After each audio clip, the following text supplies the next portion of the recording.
From WNDU, your breaking news and weather authority, this is News Center 16 at 6. Good evening, I'm Maureen McFadden. We continue to follow breaking news out of Elkhart after a 22-year-old man shot and killed two people inside Martin's supermarket. Terry is leading our coverage live from Elkhart. So Terry, so many details to go through as this investigation moves forward tonight. Yeah, Mo, the investigation is very much in the early stages, but already a lot of information has been gathered so far, and we're starting to put the pieces together. Mark Peterson, senior reporter, joins us now. And Mark, figuring out what happened in this Martin's behind us, store number 17 on Bristol Street, has been pretty easy so far.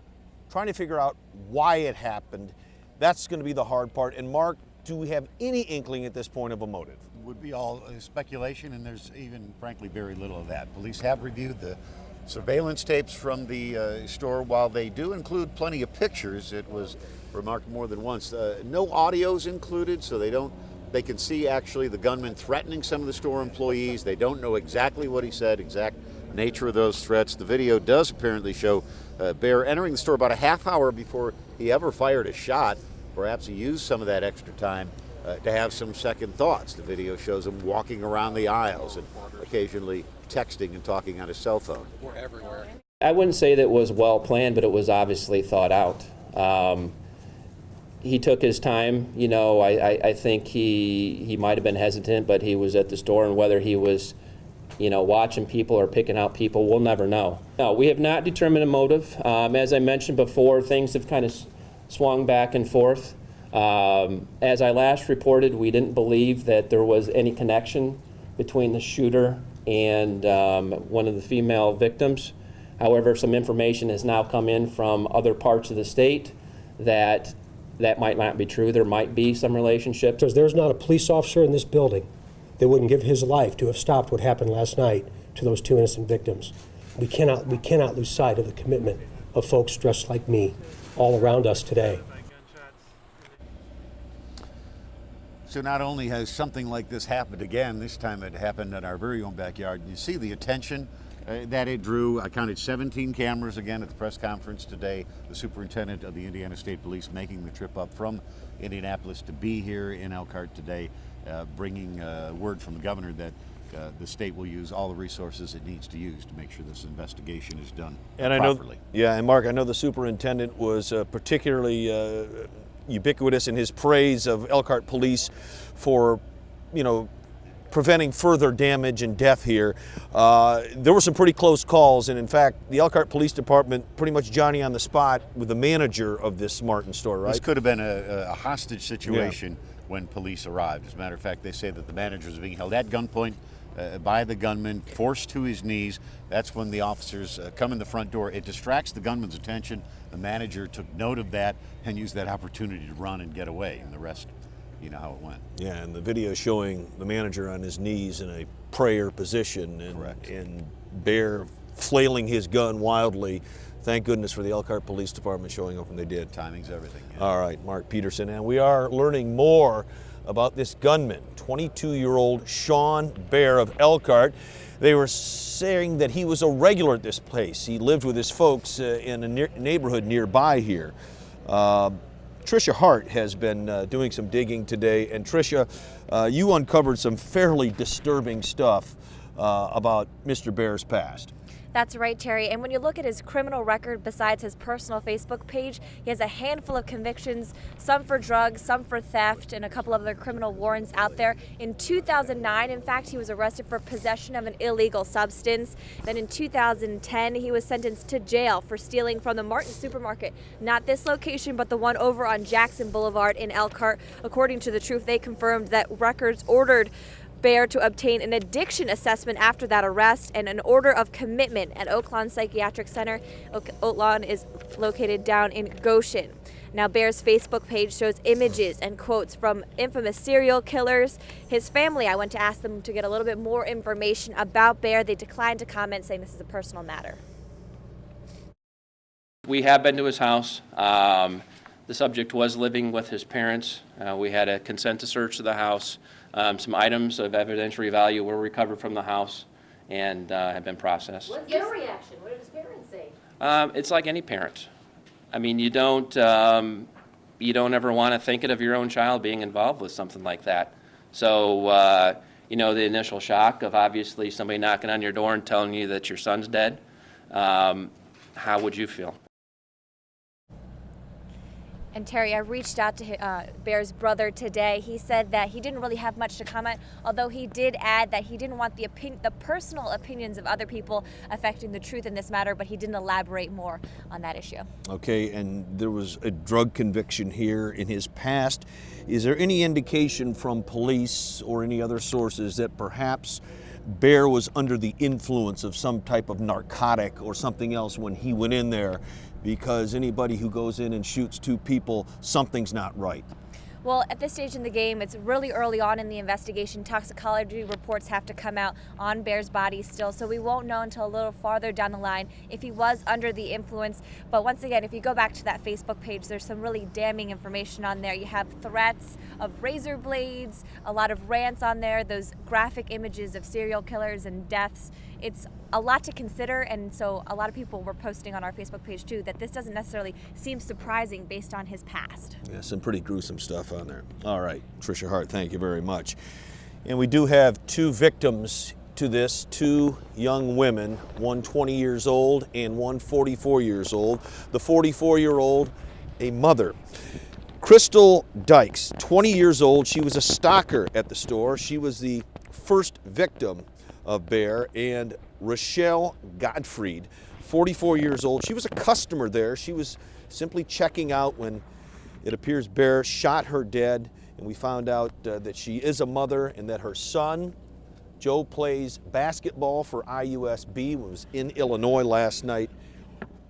He had a game there, and she was killed while he was out of state. And of course, our thoughts and prayers are with the Gottfried family as well as the Dykes family. Megan Hickey joins us now, and you have been on the trail of the victims here. It's a very sad story. Two beautiful women cut down in the primes of their lives, and you spoke to Dykes' former boyfriend, and even though they were no longer together, he had nothing but high praise for her, and he's just devastated. Exactly. I spoke to Kyle Barnett, who's a Mishawaka man, who said that the two dated for about 2 years on and off, and at one point lived together, so he knew her pretty well. He said that she had just started working at this Martin's behind me. They'd actually had a falling out recently, so they weren't speaking, and he just keeps playing that last conversation over and over in his mind, wishing that he could have said things differently. And the man, he says that 20-year-old Crystal Dykes had attended Elkhart Central, the same high school that shooter Sean Bear attended. He said she was a lover of music, an avid concert goer, and a supporter of many local bands. Police say she was the first to die at the hands of last night's shooter. Her friends and family are still learning to cope with the news.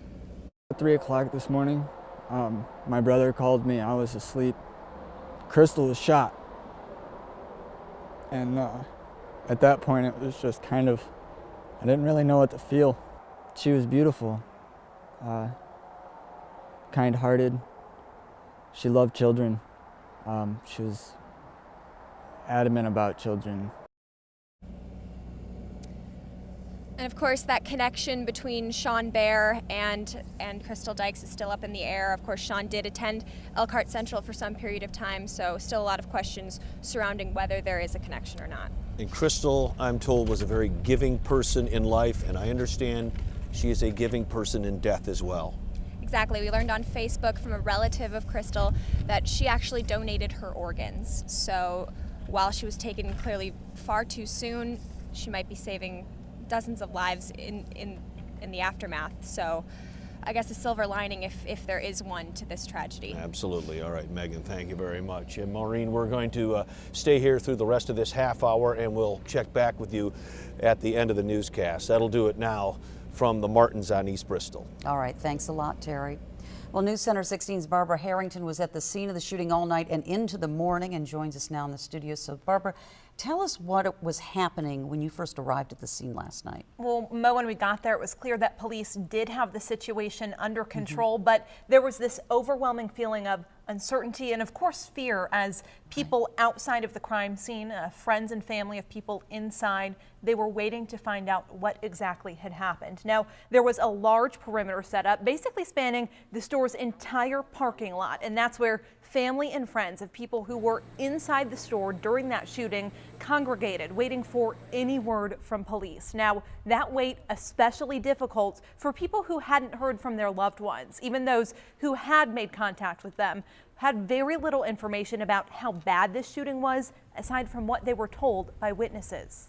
She told me that that she heard what sounded like gunshots, and everybody around her was telling her that they heard gunshots. Obviously, I was afraid. I said a quick prayer. One of our employees also is a Martin's employee, and she's very devastated. She's a teenager. She's very devastated by this and very concerned about the coworkers she cannot get a hold of. And I'm told the staff at this Martin's store are very close-knit. We all know when we go into a Martin's, very friendly. So they're all taking this very hard. A lot of them texting and calling each other last night to try and track down people who are missing. And of course, Martin's is offering counseling for employees who do need it. And the woman in your interview talked about the teenagers, and Martin's has long hired a lot of high school and college kids and worked around their schedules. Jobs. Yeah, exactly. And let's hope they take advantage of the counseling. Do we know when that store is going to reopen? You know, police have said this is a very extensive crime scene that they're going to have to go through, collect evidence, spanned basically one end of the store to the next. We're told that the two victims were found about 10 to 12 aisles apart. Just incredible. Absolutely devastating. Okay, Barbara, thanks a lot. And Martin's has released a statement about the shootings, thanking the community for their prayers and support during this tragedy. President and CEO Rob Martle says the entire Martin's family is saddened by this tragedy. We will be offering counseling services to employees today and for as long as necessary. Our thoughts and prayers go out to the families involved and the entire community. Additionally, we would like to thank everyone in the community for your thoughts and prayers. They went on to thank authorities for their quick action and professionalism. And stay with News Center 16 on air and online as we continue to follow the tragedy in Elkhart. We will have more on the tragedy later in the show. Well, parents with students at a PHM middle school got a notice of a possible security threat today. Just after 12:30, a student found a threatening message in the boys' bathroom at Schmucker Middle School in Mishawaka. He immediately reported it to a teacher. According to school officials, the message is considered a low-level threat, but it was not revealed what the message said. However, a school resource officer has been at the school all day long. Parents were notified about the threat with the district's direct messaging system via text, email, or phone message. The cold case suspect for the 1988 murder of Teresa Burns was supposed to make an appearance in court today, but it was canceled after he acted up in jail and never made it to the courtroom.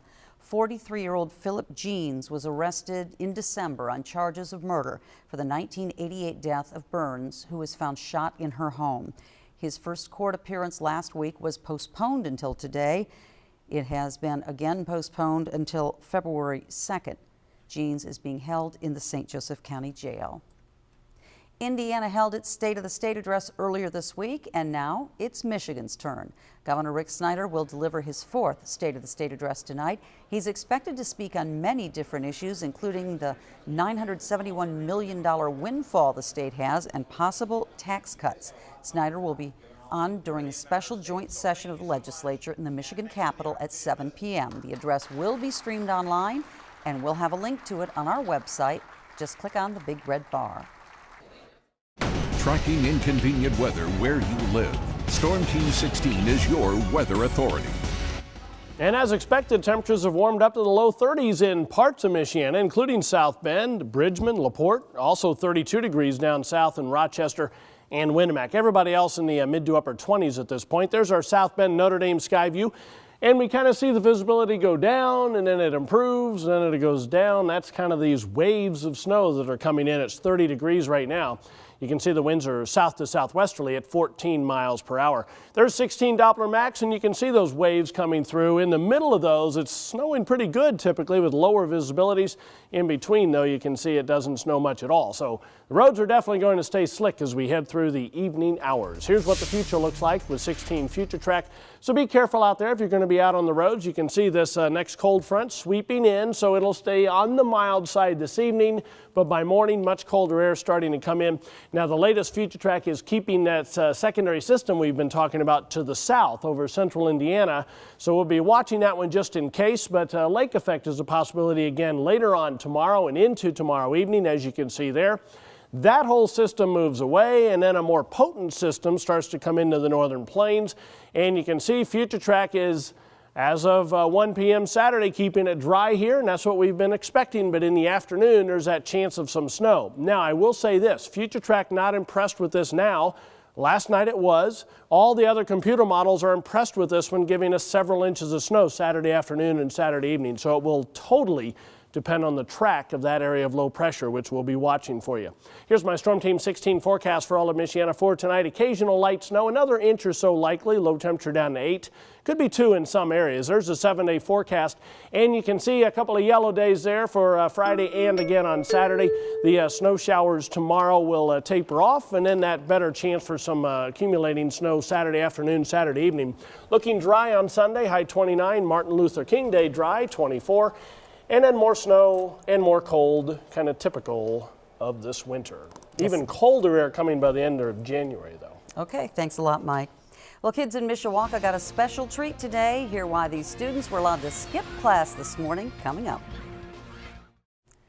Welcome back to some hopeful news we could all use today, an event that celebrates kids who do their homework. Today, students from Beeger Elementary School got the chance to skip class and go ice skating with their friends at Merrifield Park. The rewards of ice skating was for the students who did well in their classes and did their homework. Time now for our 16 Buddy Check on this, the 16th of January. Today, we're reminding you to do a self-breast exam and get a mammogram if it's time. Both are important steps in the fight against breast cancer. 16 Buddy Check is sponsored by the Women's Task Force of St. Joseph Regional Medical Center. For more information, including how to sign up for monthly email reminders, just head to WNDU.com/16BuddyCheck. Well, Notre Dame drops to 1-3 in ACC play. Once again, the Irish had their chance, but couldn't get it done last night. Jeff has another look. Stay tuned. News Center 16 Sports with Jeff Jeffers. You don't have to view the world through blue and gold glasses to think the Irish men's hoops team could be 4-0 in the ACC. But reality is that Notre Dame is 1-3 after letting another one slip away last night. Started great for the Irish. Pat Connaughton from the outside fires and scores. Notre Dame was on its game. Great pass from Eric Atkins.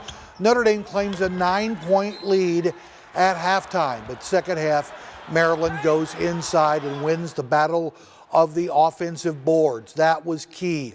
Mike Bray has seen enough of the physical play. He gets teed up, and Maryland takes advantage, getting 4 points after the technical.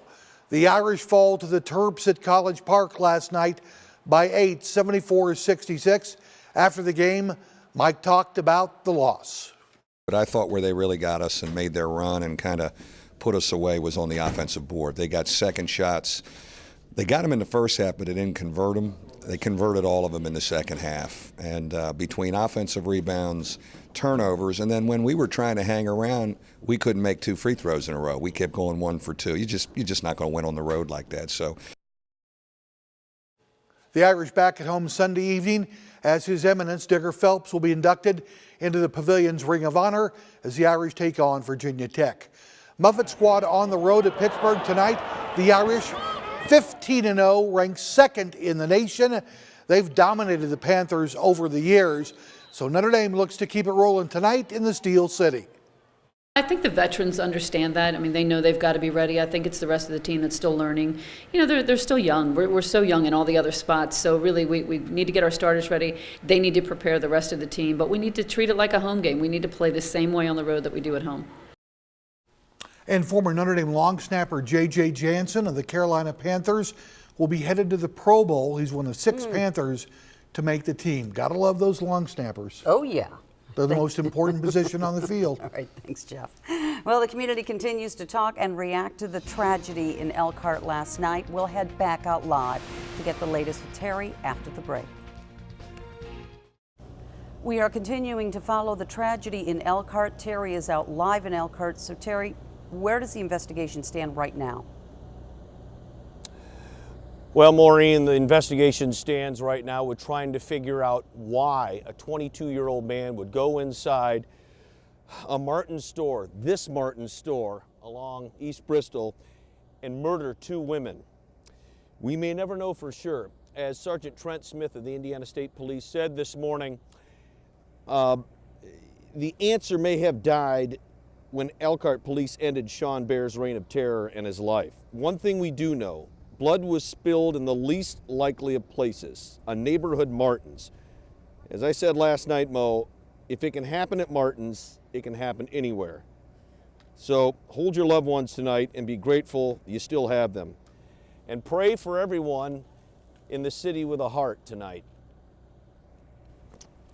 Yeah, a really tough one, Terry, and we're still questioning whether this shooter might have known one of these people.